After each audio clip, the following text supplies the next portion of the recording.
Hello प्यारे साथियों, English coaching classes में आप सब लोगों का स्वागत है। क्या आप भी जो है इस बार सीटेट 2026 के लिए प्रिपरेशन कर रहे हैं, जिसकी परीक्षा आपकी 8 फरवरी दिन रविवार को प्रस्तावित है। आज इस क्लास में हम आपको केंद्रीय अध्यापक पात्रता परीक्षा मेंस सीटेट का वह पेपर जो आपका 18/11/2012 में हुआ था, उसके जो है कि गणित के जो है मींस मैथ के जो है सभी प्रश्नों को इस क्लास में देखने वाले हैं। तो यदि आप भी जो है सीटेट 2026 के लिए प्रिपरेशन कर रहे हैं तो इस क्लास को आप देख सकते हैं। और 2012 पेपर में जो सीटेट का पेपर हुआ था, किस तरह के गणित के प्रश्न पूछे गए थे। अगर आप मैथ में अच्छा स्कोर करना चाहते हैं तो हम आपको बता दें 2011 से लेकर के 2011 से लेकर के 2024 तक जितने भी पेपर हुए हैं, उन सभी पेपर्स का PYQ means previous year question paper के सभी गणित के प्रश्नों को आप सॉल्व करके जरूर जाइए। अगर आप मैथ में अच्छा स्कोर करना चाहते हैं गणित में, तो ये हमारा जो है 2012 का पेपर है। और हमारी ये जो क्लास है, आज क्लास फर्स्ट है। हम अपने इस चैनल पे जो है 2011 से लेकर के 2024 तक जितने भी पेपर हुए हैं, ठीक है, सभी पेपर का फुल सोल्यूशन हम आपको कराएंगे। आज हम आपको गणित के प्रश्नों को कराने जा रहे हैं जो 2012 में हुआ था, ठीक है। इसके बाद हम 2011 के पेपर को लाएंगे, फिर सीक्वेंस वाइज हम लोग सभी पेपर्स को करेंगे, ठीक है। हम आपको बता दें मेरे भाई, अगर आप सीटेट के लिए तैयारी कर रहे हैं तो सबसे अच्छा तरीका है, सबसे पहले आप क्या करिए कि सभी जो पेपर्स हैं प्रीवियस ईयर क्वेश्चन पेपर, उन पेपर्स को जरूर सॉल्व करिए। इससे क्या होगा, आपको पता चलेगा कि किस तरह के प्रश्न जो है सीटेट में पूछे जाते हैं, और उसी तरह के प्रश्नों का आपको ज्यादा से ज्यादा अभ्यास करना होगा। तो चलिए विदाउट डिले जो है चलते हैं। जो है ये रहा आपके सामने पहला प्रश्न, जो आपके सीटेट 2012 के पेपर में ये आपका पूछा गया था, ठीक है। चलिए, अगर इस क्लास को आप देख रहे हैं तो हमारे साथ जो है एक रफ और पेन लेकर के जरूर बैठिएगा, ठीक है। कोई भी नई जानकारी मिलेगी आप जरूर उसको नोट कर लीजिएगा, ठीक है। कुछ इसी तरह के प्रश्न आपके एग्जाम में पूछे जाएंगे। जैसे यहाँ पे दिया गया है कि 2424 में दो के स्थानीय मानों का योगफल बताना है, ठीक है। प्रश्न क्या है कि 2424 में दो के स्थानीय मान निकालने हैं, उसके बाद सबका योगफल करना है। तो सबसे पहले हम इसका स्थानीय मान निकालेंगे। यहाँ पे 2424 है, ठीक है।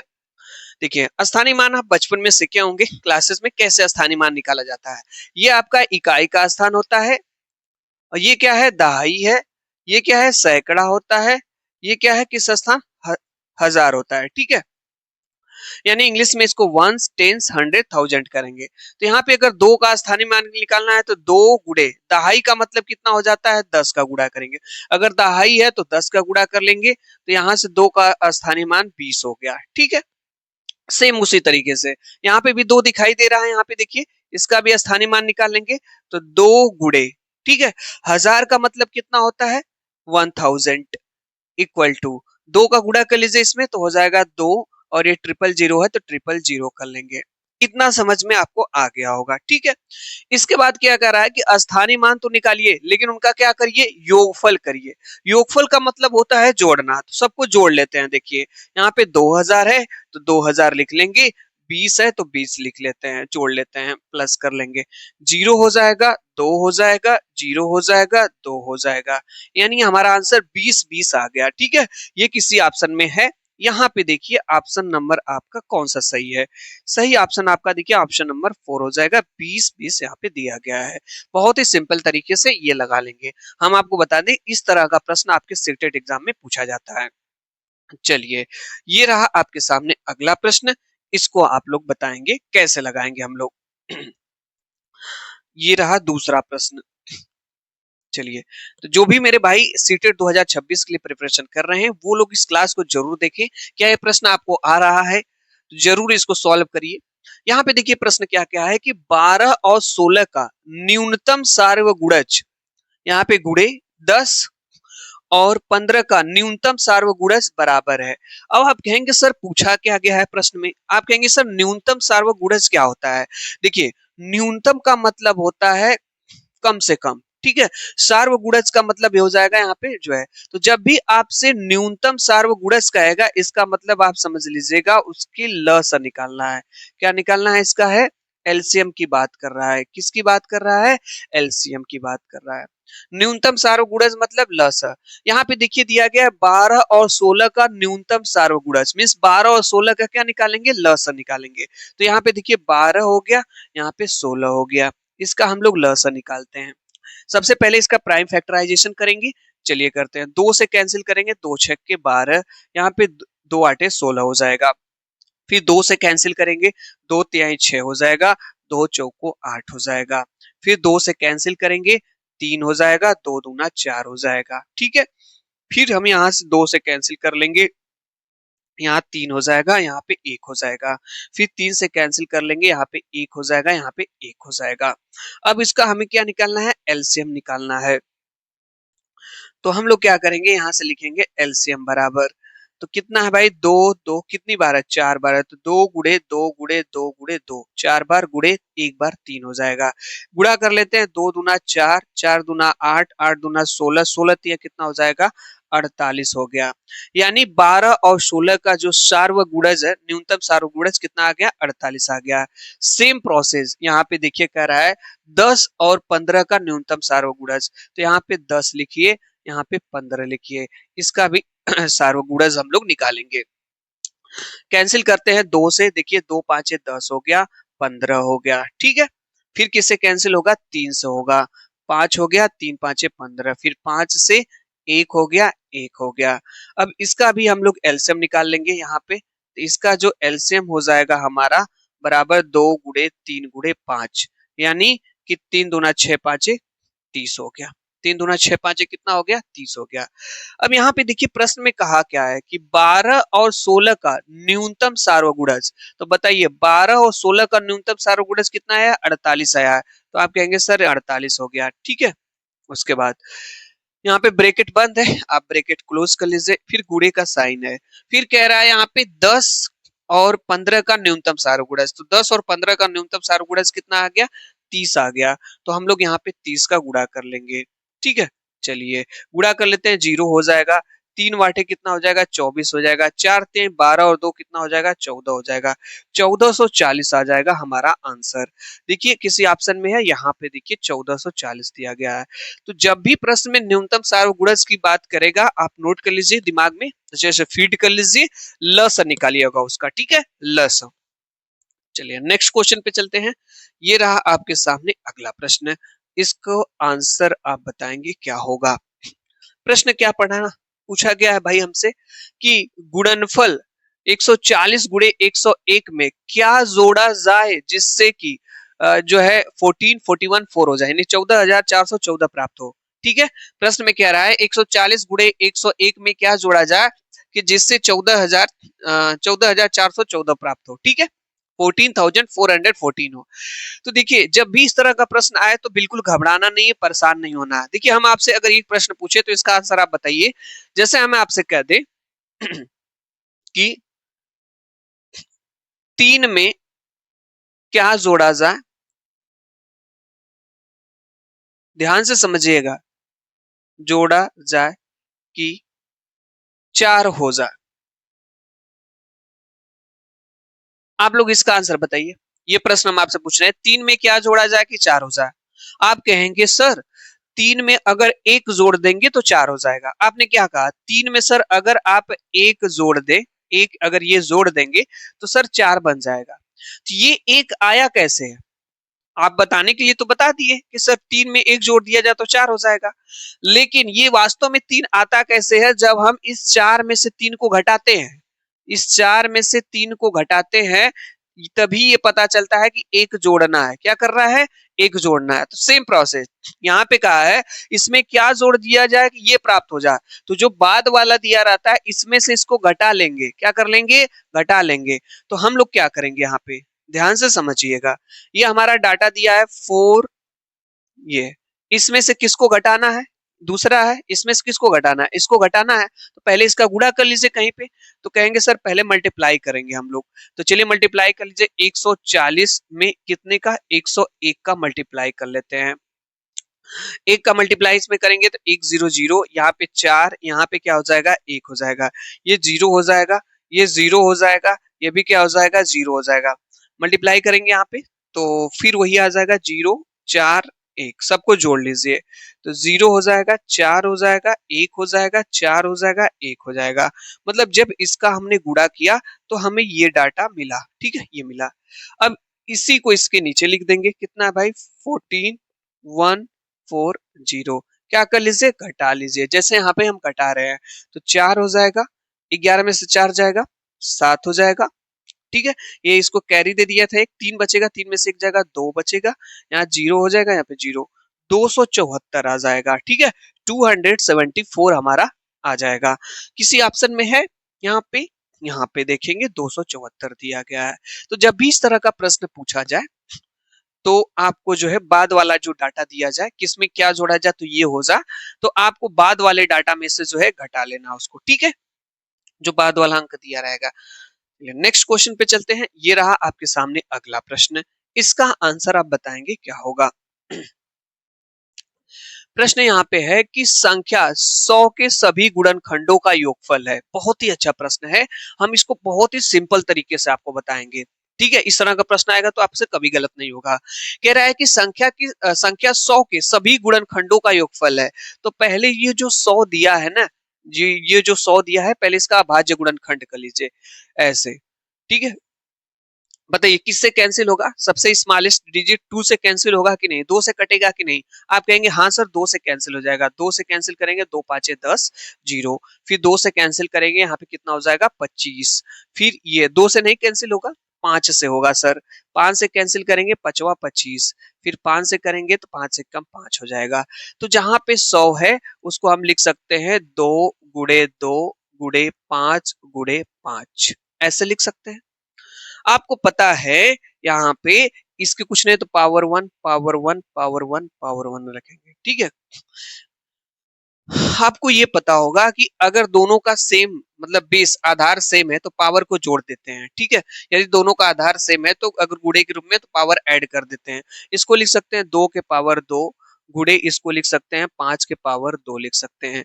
इतना तो आप लोग पहले कर लेंगे। 100 का अभाज्य गुणनखंड, अभाज्य गुणनखंड कैसे निकाला जाता है? अभाज्य गुणनखंड कुछ इसी टाइप से निकाला जाता है। ठीक है, चलिए तो पहले 100 का अभाज्य गुणनखंड निकाल लिए तो हमारा आ गया 2 के पावर 2 गुणे 5 के पावर 2 आ गया। यहाँ पे हमसे पूछ क्या रहा है? 100 के सभी अभाज्य गुणन सॉरी 100 के सभी गुणनखंडों का योगफल। जब गुणनखंडों का योगफल पूछे जब इस तरह का प्रश्न में, तो क्या करेंगे? जैसे यहाँ पे ये दिया गया है ये डाटा, तो यहाँ पे 2 के पावर 2 है तो पहले 2 के पावर 0 से स्टार्ट करेंगे। ठीक है, 2 के पावर 0 से स्टार्ट करेंगे, 2 तक जाएंगे। देखिए यहाँ 2 के पावर 2 है तो 2 के पावर 0, ठीक है, प्लस 2 के पावर 1 प्लस 2 के पावर 2। ठीक है, अगर यहाँ 2 के पावर 3 रहता तो फिर प्लस 2 के पावर 3 लिखते। तो जहां तक ये दिया रहेगा वहां तक हम पहुंच जाएंगे। ठीक है, ये इसके जगह हमने लिख लिया। यहाँ क्या गुणे का साइन है, सेम इसके जगह भी हम लिखेंगे। पहले 5 के पावर 0, फिर 5 के पावर 1, फिर 5 के पावर 2 लिखेंगे। तो यहाँ पे लिखेंगे 5 के पावर 0 प्लस 5 के पावर 1 प्लस 5 के पावर 2 लिख देंगे। ठीक है, इतना समझ में आ गया होगा। यहाँ बताइए किसी के पावर 0 हो, किसी के पावर 0 हो उसका मान 1 होता है, याद रखिएगा। ठीक है, जैसे यहाँ पे कोई चीज है x के पावर 0, इसका मान 1 होगा। कई बार आपके एग्जाम में ऐसे प्रश्न पूछा 1 के पावर 0 प्लस 2 के पावर 0 प्लस 3 के पावर 0 का मान होगा। तो 1 किसी के पावर 0 उसका मान 1 होगा सर, 1 होगा, इसका मान भी 1 होगा, इसका मान भी 1 होगा। कितना आ जाएगा? 3 आ जाएगा। सेम इसी तरीके से यहाँ पे देखिए 1 आ जाएगा इसका मान।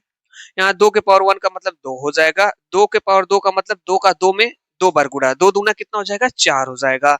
यहाँ पे हम लोग 4 लिख लेंगे। गुणे 5 के पावर 0 का मान 1 हो जाएगा। यहाँ पे 5 पावर 1 मतलब 5 हो जाएगा, प्लस 5 के पावर 2 मतलब 5 का 5 में 2 बार गुणा। ऐसा मत कर दीजिएगा 5 2 जा 10, 5 का 5 में 2 गुणा, 2 बार गुणा, पचवा 25। ठीक है, तो यहाँ पे हम लोग लिख लेंगे 25 हो जाएगा। चलिए जोड़ लीजिए सबको, 2 और 1 3 और 4 7 हो जाएगा। गुणे हो जाएगा 5 और 1 6 और 25 31 हो जाएगा। गुणा कर लीजिए 7 1 कम 7 हो जाएगा और 7 त्रिके 21 हो जाएगा। 217 आ जाएगा। यानी कि 100 के सभी गुणनखंडों का जो योगफल होगा 217 होगा, जो कि ऑप्शन नंबर आपका थर्ड में यहाँ पे दिया गया है। ऑप्शन नंबर आपका थर्ड सही हो जाएगा। ठीक है, इस तरह से इस क्वेश्चन को हम लगा लेंगे। नेक्स्ट क्वेश्चन पे चलते हैं। अगला प्रश्न ये रहा आपके सामने, इसको आप लोग लगा करके आंसर बताएंगे।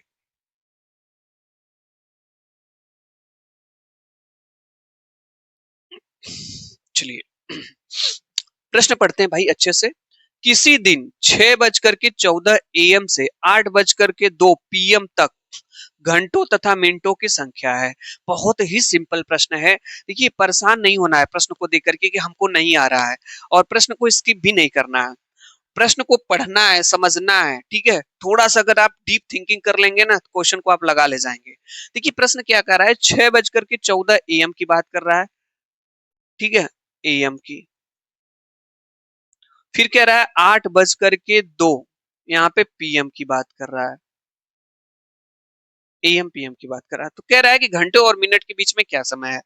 आप लोग हमको यही बता दे दें, ये बता दीजिए आप लोग कि जब सुबह में AM का मतलब आपका यहाँ पे सुबह की बात है, 6:14 AM मतलब सुबह की बात है, 6:14 और ये शाम को 8:02, इसके बीच में कितना समय होगा घंटे और मिनट के। तो जब सुबह में 6:14 है तो शाम को जो है 6:14 तक जो है 12 घंटा हो जाएगा आपका, होगा कि नहीं होगा।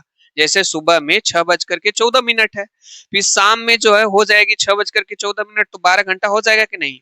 तो आप कहेंगे सर यहाँ से 6:14 AM से लेकर के 6:14 PM तक, ऐसे समझ लीजिए ये सुबह है और इसे लेकर के ये हो जाएगा शाम तक।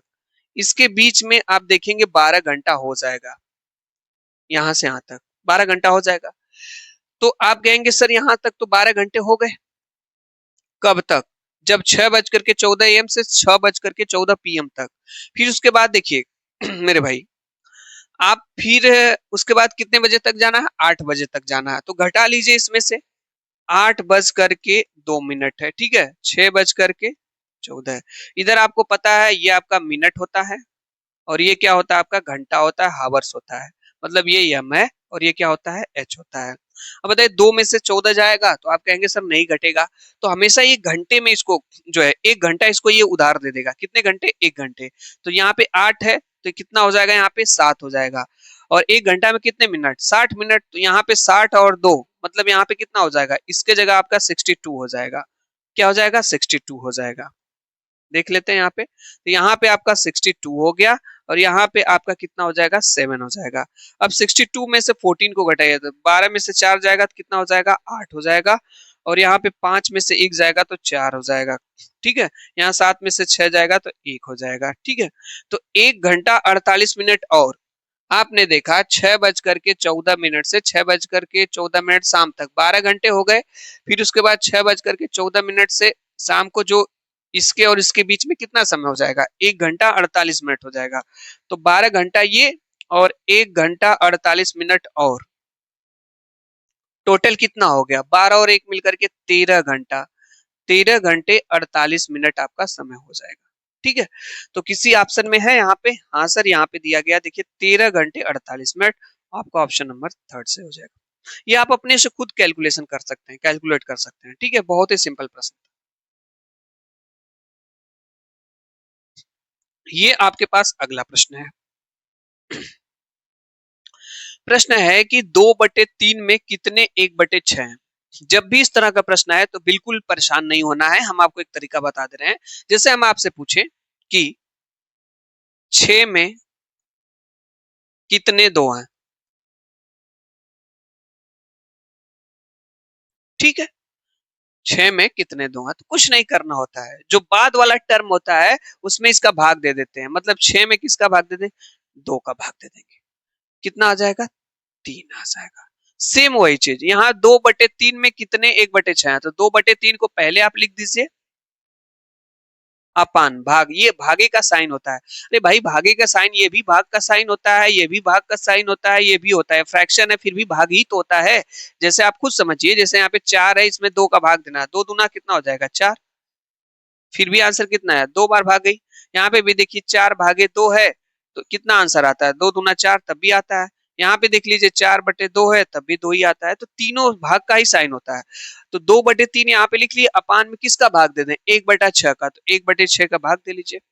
अब यहाँ पे एक चीज समझना आपको है कि अगर कोई टर्म है A/B/C/D के रूप में कोई चीज हो, ठीक है, यहाँ पे 4 स्टेज में A/B ऊपर हो, नीचे ये जो है आपका C अपान डी हो, तो यहाँ A अपान बी रहता ही है, ये ऊपर जब जाएगा तो भिन्न पलट जाती है, C अपान डी है तो D अपान C हो जाता है। सेम वही चीज यहाँ पे होगा, जैसे 2/3 है गुड़े ये 1/6 ऊपर जाएगा तो 6/1 हो जाएगा। ठीक है, जैसे यहाँ पे हमने हमने आपको बताया ये कॉन्सेप्ट। ठीक है, यहाँ कैंसिल करें, 3 एक कम 3, 3 दूना कितना हो जाएगा 6, 2 दूना कितना हो जाएगा आपका 4, कितना हो जाएगा 4, तो 2/3 में कितने 1/6 6 है तो आपके 4 है। ऑप्शन नंबर यहाँ पे देखिए दिया गया है, यहाँ पे सही हो जाएगा। ठीक है, ऑप्शन नंबर यहाँ 4 इसमें दिया गया है, तो आपका यही वाला ऑप्शन आपका सही हो जाएगा। ले लीजिए, इस प्रश्न को आप लोग लगाइए, भाग देना है। बहुत ही शानदार प्रश्न है, इसको आप लगा सकते हैं। यहाँ पे कह रहा है, भाग देने की बात की है इसने, भाग तो आती होगी आप लोगों को, क्या कि 12 10 12 को 12 से भाग करने पर शेषफल पूछा है। क्या पूछा है भाई? शेषफल पूछा है। तो यहाँ पे देखिए 12 है, यहाँ पे 10 है, यहाँ पे 12 है, किसका भाग देना है यहाँ पे भाई? 12 का भाग देना है। देखिए 12 का भाग 12 में देंगे तो एक बार जाएगा, 12 से 12 क्या हो जाएगा? कैंसिल हो जाएगा। एक यहाँ लाएंगे, भाग नहीं जाएगी, कोई बात नहीं है, फिर इस जीरो को यहाँ पे लाएंगे, वैसे ही यहाँ पे जीरो बढ़ा देंगे। ठीक है, जैसे एक अंक उतारेंगे तो कोई दिक्कत नहीं है, भाग नहीं जा रही है, कम डाटा है, तो इस जीरो को लाएंगे तो यहाँ पे जीरो बढ़ा देंगे। फिर अभी भी भाग नहीं जा रही है, कम है ये 12 से, फिर एक को यहाँ पे लाएंगे तो फिर एक जीरो बढ़ा देंगे, यहाँ पे एक को ला देंगे। अब 12 के भाग देंगे इसमें, तो 12 का टेबल इतनी बार पढ़िए कि 101 से ज्यादा ना हो, कम हो। ठीक है, तो 12 वाटेज कितना हो जाएगा? 96, तो यहाँ पे हो जाएगा 96, घटा लीजिए, 11 में 6 जाएगा 5, 9 में से 9 जाएगा 0। ठीक है, एक डाटा यहाँ पे उतार लेंगे, एक अंक कितनी बार भाग जाएगी? 12 चौको 48 बार जाएगी, सॉरी 4 बार जाएगी, यहाँ पे 48 लिख लेंगे, घटा लेंगे तो हमारा यहाँ पे 4 आ जाएगा। यही क्या हो जाएगा? शेष हो जाएगा। यही तो हमसे पूछा है, शेषफल क्या है, तो यही शेषफल हो जाएगा, 4 शेषफल। ठीक है, आंसर क्या है? ऑप्शन नंबर यहाँ पे देखिए 4 में दिया गया। तो बहुत ही सिंपल तरीके से, बट भाग नहीं गलत होनी चाहिए। ठीक है, भाग से भी प्रश्न आपसे पूछ लिया जाता है। चलिए, ये रहा आपके सामने अगला प्रश्न, इसका आंसर आपको बताना है क्या होगा। प्रश्न है कि निम्न में से कौन सा सही नहीं है, पूछा है। ध्यान दीजिएगा प्रश्न को, सीटेट में ऐसा होता भी है, नहीं वाले प्रश्न में जल्दबाजी आप करते हैं, प्रश्न को गलत कर देते हैं। यहाँ पे पूछा है निम्न में से कौन सा सही नहीं है, इसमें से एक पैसा जो है ₹0.01 के बराबर है। ठीक है, देखिए आप देखे होंगे 1 रुपया, 1 रुपी,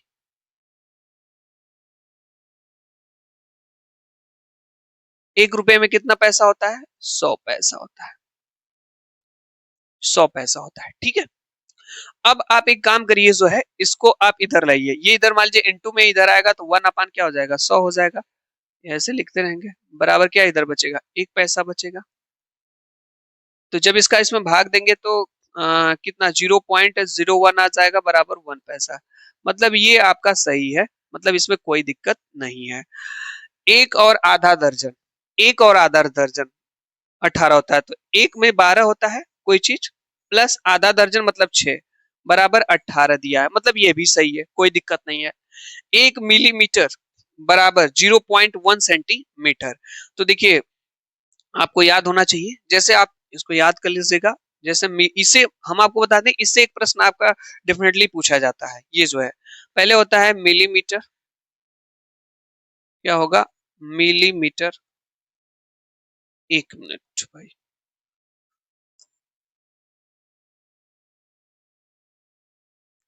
हाँ यहाँ पे देखिएगा, ये होता है मिली लीटर,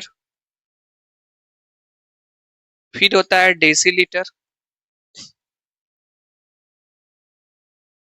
डेकालीटर, सॉरी यहाँ पे गलत हो गया, 1 मिनट मेरे भाई, 1 मिनट, फिर से देख लेते हैं हम लोग।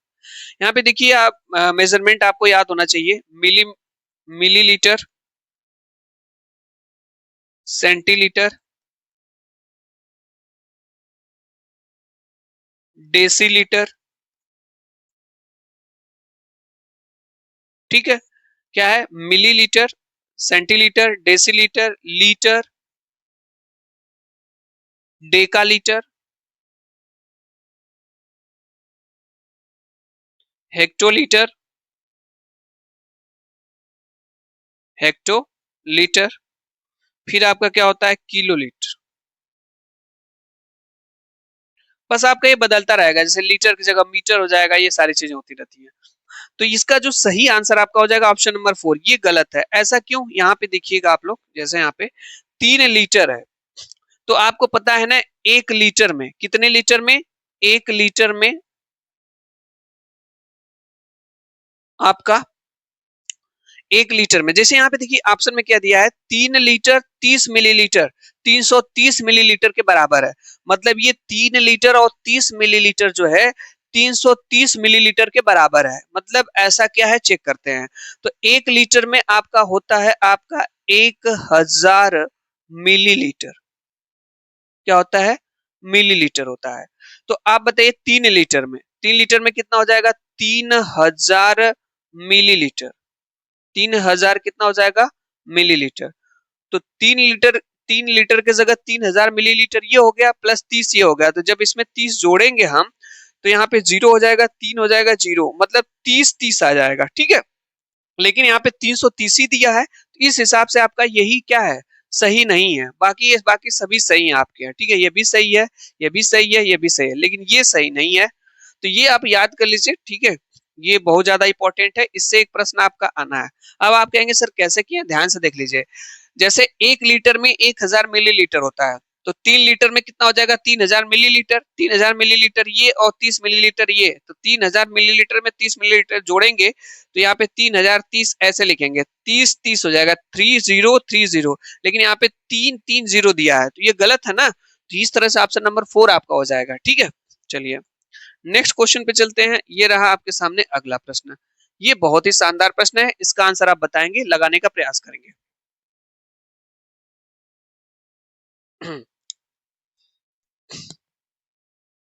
चलिए भाई प्रश्न पढ़ते हैं, क्या कह रहा है कि एक चॉकलेट के 12 बराबर भाग हैं।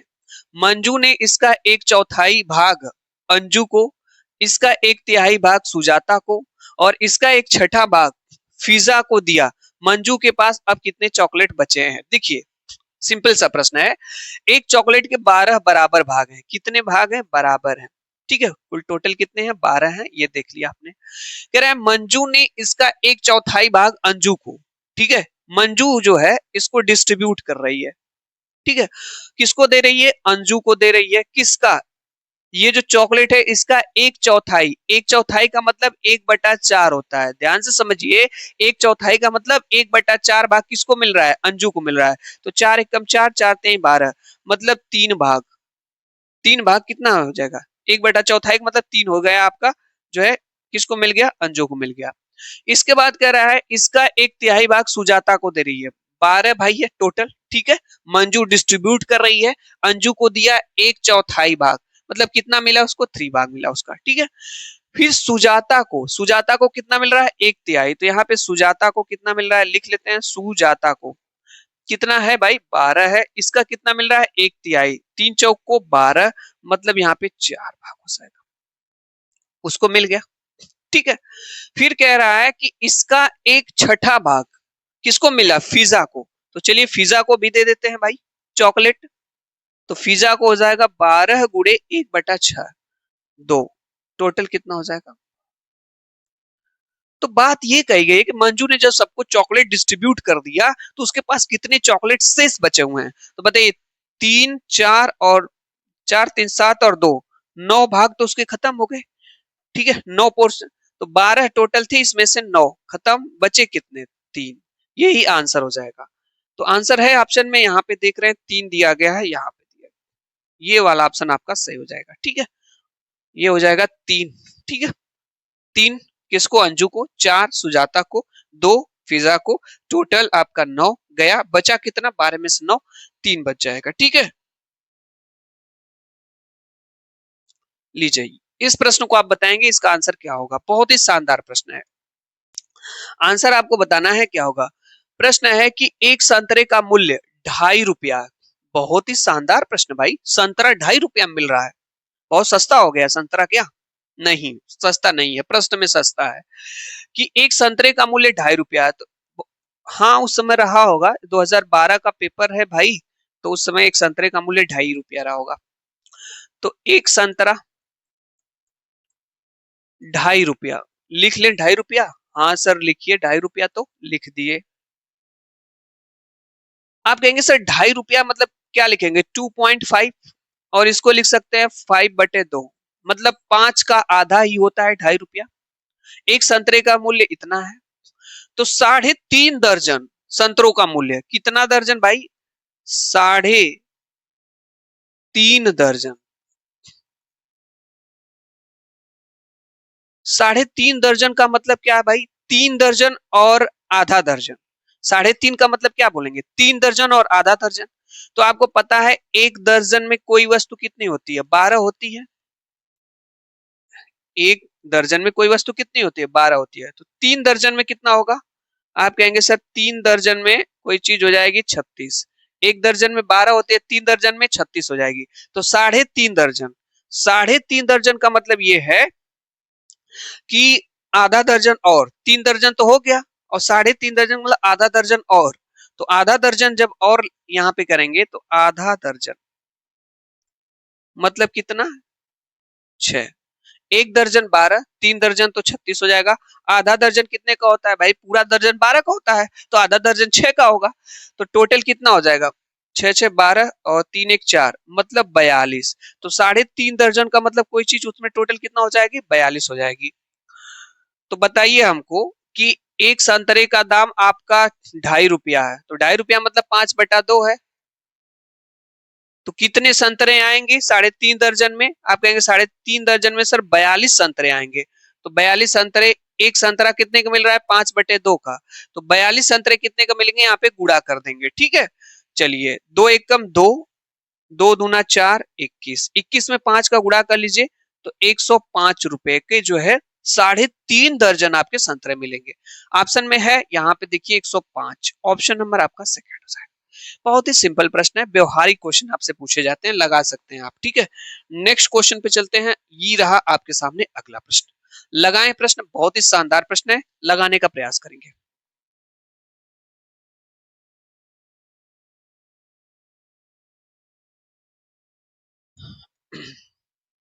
चलिए, ये जो प्रश्न है हम आपको बता दें, बहुत ही ज्यादा इंपॉर्टेंट है। 2026 में भी पॉसिबल इस तरह का प्रश्न आपसे पूछा जा सकता है। 10 मीटर लंबाई वाले एक वर्गाकार कमरे के फर्श को वर्गाकार टाइलों से पूर्णतः ढकना है। यदि प्रत्येक टाइल की लंबाई 50 सेंटीमीटर हो तो आवश्यक टाइलों की न्यूनतम संख्या है। क्या पूछ रहा है, संख्या पूछ रहा है। तो देखिए प्रश्न क्या कह रहा है कि प्रश्न ये कह रहा है यहाँ पे कि 10 मीटर लंबाई की एक वर्गाकार, कितना मीटर यहाँ पे है, 10 मीटर लंबाई का वर्गाकार जो है कमरा है, और इसमें जो है टाइल लगाना है, इसमें टाइल लगाना है। और टाइल की जो लंबाई है 50 सेंटीमीटर है, मतलब ये जो टाइल है ये आपकी 50 सेंटीमीटर लंबाई की है। इसमें आपको टाइल लगाना है, मतलब ऐसे ऐसे टाइल लगाना है, ठीक है। यहाँ जैसे टाइल लगाना आपको है, ऐसे ऐसे टाइल्स इसमें लगाने हैं। तो कह रहा है कि कितनी इसमें टाइल्स लग सकती हैं। अगर ये 10 मीटर का वर्गाकार कमरा है, 50 सेंटीमीटर का टाइल्स इसमें भरना है, तो कितने टाइल्स लग सकती हैं। तो आपको करना क्या होगा, सबसे पहले यूनिट थोड़ा सा देखिएगा, दोनों का यूनिट सेम है कि नहीं है। प्रश्न में यही सबसे बड़ी चीज होगी देखने के लिए आपको। यहाँ पे देखिए दिया गया है कि 10 मीटर दिया गया है, लेकिन यहाँ पे 50 सेंटीमीटर दिया है, दोनों का यूनिट सेम करिए, ठीक है। तो आपको पता होगा कि 1 मीटर में 100 सेंटीमीटर होता है। 1 मीटर में कितना सेंटीमीटर होता है, 100 सेंटीमीटर। अगर ये सेंटीमीटर में है तो इसको भी पहले सेंटीमीटर में बदल दीजिए, 10 मीटर को सेंटीमीटर में बदलिए। तो 1 मीटर में 100 सेंटीमीटर, तो 10 मीटर में कितने सेंटीमीटर, तो 10 मीटर में हो जाएगा 100 गुड़े गुड़ा कर देंगे 10, मतलब आपका हो जाएगा 1000 सेंटीमीटर। यानी 10 मीटर में आपका 1000 आपका सेंटीमीटर हो जाएगा। तो दोनों का तो पहले यूनिट सेम हो गया, ये 50 सेंटीमीटर था, ये भी सेंटीमीटर में हो गया। तो आप क्या करेंगे, इस वर्ग का क्षेत्रफल निकालेंगे, क्योंकि इसमें टाइल्स को लगाना है। तो वर्ग के क्षेत्रफल में टाइल्स के क्षेत्रफल से भाग दे लेंगे।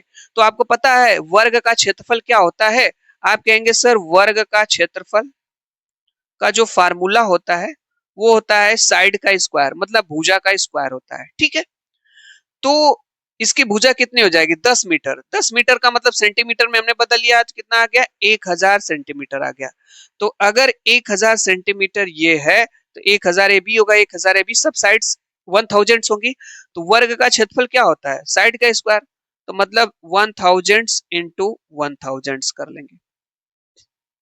फिर उसके बाद आप क्या करिए टाइल्स का क्षेत्रफल निकाल लीजिए। ठीक है, ये जो टाइल्स है ये भी वर्गाकार टाइल्स लगानी है, तो ये भी तो वर्ग ही है, स्क्वायर है, तो इसका भी क्षेत्रफल क्या हो जाएगा भुजा का स्क्वायर साइड का स्क्वायर कितना है 50 है, तो 50 का स्क्वायर कर लेंगे 50 इंटू 50। तो आप कहेंगे सर इसका जब क्षेत्रफल निकालेंगे तो हो जाएगा हमारा 50 इंटू 50 हो जाएगा। हम आपको बता दें जब भी इस तरह का प्रश्न बने कि जैसे कमरा है वर्गाकार, इसका क्षेत्रफल निकालेंगे तो 1000 इंटू 1000 आ गया। फिर जो टाइल्स लगाने उसका भी क्षेत्रफल निकालेंगे, वो भी वर्गाकार है तो साइड का स्क्वायर हो जाएगा। जब भी संख्या निकालनी हो तो बस भाग दे देते हैं। ठीक है, तो जी यू 1000 इंटू 1000 अपान 50 इंटू 50 कब, जब संख्या निकालनी हो टाइल्स की संख्या। कोई कैंसिल होगा, हाँ सर कैंसिल हो सकता है। देखिए यहाँ पे डायरेक्ट कैंसिल करते हैं, 50 × 50, 50 दूना 100, एक जीरो यहाँ का बच गया। 50 × 50, 50 दूना 100, एक जीरो यहाँ पे बच गया। गुणा कर लिए 2 दूना 4, मतलब यहाँ पे 400 टाइल्स की जरूरत पड़ेगी। किसी ऑप्शन में है, यहाँ पे देखिए दिया गया 400 टाइल्स। बहुत ही सिंपल तरीके से इसको हम लगा लेंगे। इसका क्षेत्रफल निकालिए, इसका क्षेत्रफल से भाग दे देंगे, आसानी से हमारा आ जाएगा। यूनिट बस सेम कर लीजिएगा। ठीक है, चलिए ये रहा आपके पास अगला प्रश्न, इसका आंसर बताएंगे क्या होगा। प्रश्न लगाना है, कह रहे हैं कि दो वर्गों के परिमाप 12 सेंटीमीटर तथा 24 सेंटीमीटर हैं। बड़े वर्ग का क्षेत्रफल छोटे वर्ग के क्षेत्रफल का कितने गुना है। किसकी बात किया है, वर्ग की बात किया है। तो पहले वर्ग के बारे में स्क्वायर के बारे में जान लीजिए आप थोड़ा सा। ठीक है, देखिए ये वर्ग है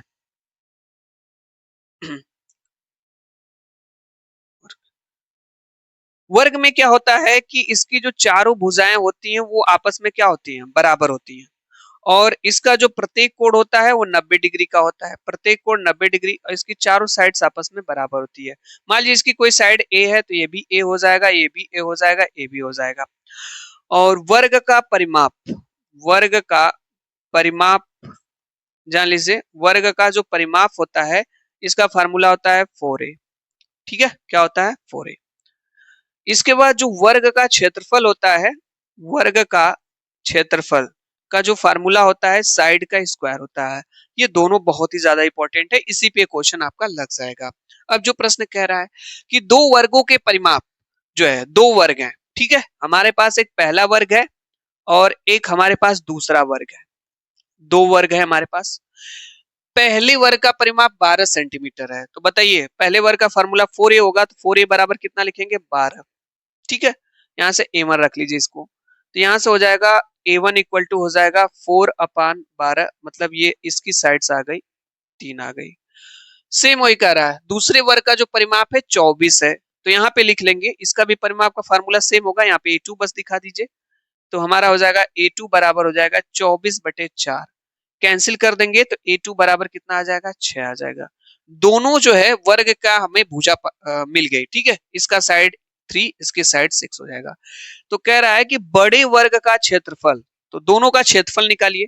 चलिए इसका क्षेत्रफल निकालते हैं, पहले वाले वर्ग का, फर्स्ट वाले का, साइड का स्क्वायर मतलब a1 का स्क्वायर हो जाएगा।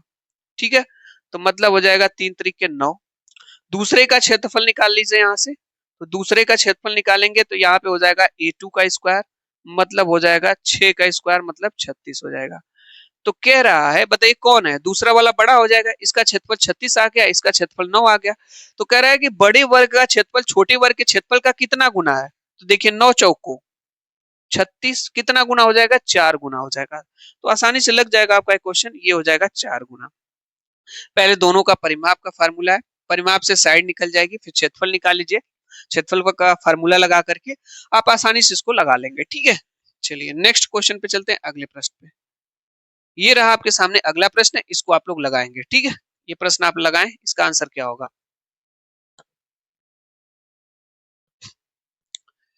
बहुत ही शानदार प्रश्न है और इसको आप लोग लगाएंगे, आंसर बताने का प्रयास करना। हम आपको बता दें इस तरह का भी प्रश्न अभी लेटेस्ट सीटेट एग्जाम 2024 में पूछा गया था। तो ये जो प्रश्न अभी करा रहे हैं भाई, इस तरह के प्रश्न आपसे पूछे जाते हैं।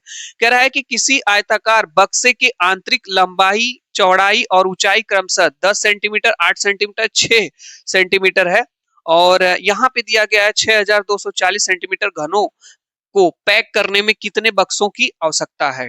ठीक है, देखिए लंबाई दिया है, चौड़ाई दिया है, ऊंचाई दिया है, तो ये आपका घनाभ हो जाएगा, क्यूबिड हो जाएगा। ठीक है, इसका आंसर आपको बताना है, इसका राइट आंसर आपका क्या होगा। देखिए जो यहाँ पे डाटा दिया गया है 6240, उसमें जो है आप जो है आयताकार बक्से की क्या दिया है, आंतरिक लंबाई, चौड़ाई और ऊंचाई, इससे भाग दे देंगे आप। ठीक है, LBH से 8 गुणे 6, डायरेक्ट आपका आंसर आ जाएगा। ठीक है, कितना सेंटीमीटर है, ये भी देखिए सेंटीमीटर में है, ये भी सेंटीमीटर में, तो सभी यूनिट सेम होना चाहिए। पहली बात, पहले आपको यही मैच करना है, सेंटीमीटर सेंटीमीटर, यहाँ पे भी सेंटीमीटर, ठीक है, यहाँ पे भी सेंटीमीटर है, दोनों ठीक है। फिर उसके बाद कह रहा है इतना घनों को पैक करने में, कितना घन है, 6240 घनों को पैक करने में कितने बक्सों की आवश्यकता होगी।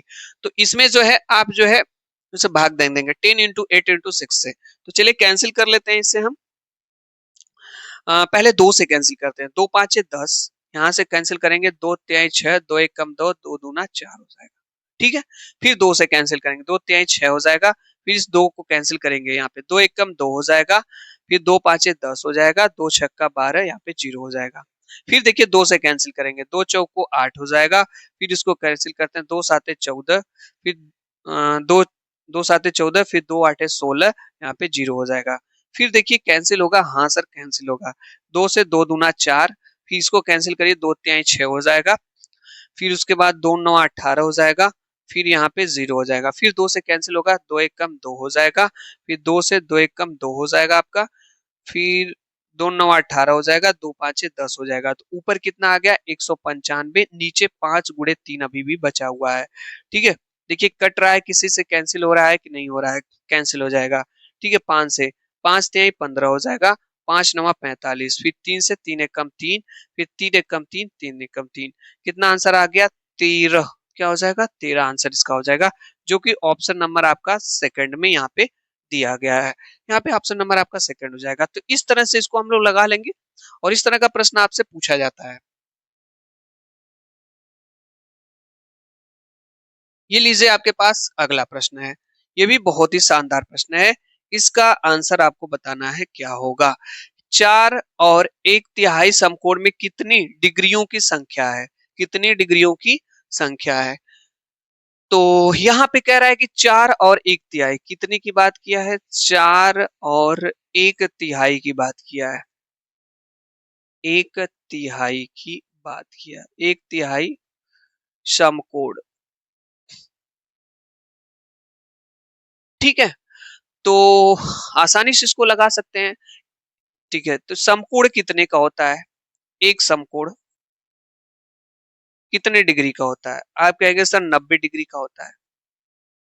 एक समकोण कितने डिग्री का होता है, 90 डिग्री का। तो यहाँ पे कितने समकोण है, यहाँ पे कहेंगे सर 4 और 1/3 समकोण है।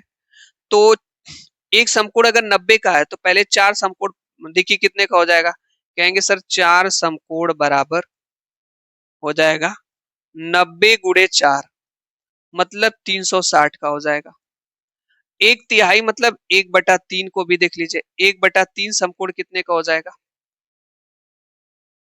तो हो जाएगा 90 गुणे 1/3। चार सम भाई एक समकोण 90 का है तो 4 समकोण निकालने के लिए जो है 4 का गुणा कर देंगे इसमें 90 में। ठीक है, तो हमारा कितना आ गया, 360 आ गया। इसी तरीके से 1/3 समकोण है तो फिर 90 में जो है इसका गुणा कर देंगे, तो यहां से हो जाएगा 30 आ जाएगा। जोड़ लीजिए सबको, कितना आ जाएगा, 0 6 और 3 9, यहाँ पे 3 आ जाएगा, 390। ठीक है, 390 डिग्री। तो 4 और 1/3 जो समकोण है 390 के बराबर यहाँ पे हो जाएगा। ऑप्शन नंबर आपका यहाँ पे दिया गया है, ऑप्शन नंबर फर्स्ट करेक्ट हो जाएगा। ऑप्शन नंबर आपका कौन सा सही हो जाएगा, फर्स्ट करेक्ट आपका हो जाएगा। तो ये था 14 नंबर का प्रश्न। आगे चलते हैं नेक्स्ट क्वेश्चन पे। हाँ, यह प्रश्न आपके पास है,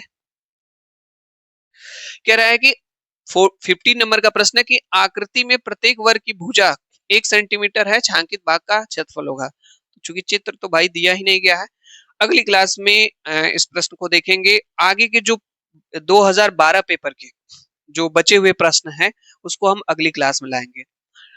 अगर आप वास्तव में मेरे भाई सीटेट के लिए अच्छी प्रिपरेशन करना चाहते हैं तो मैं आपको एक सजेशन जरूर दूंगा।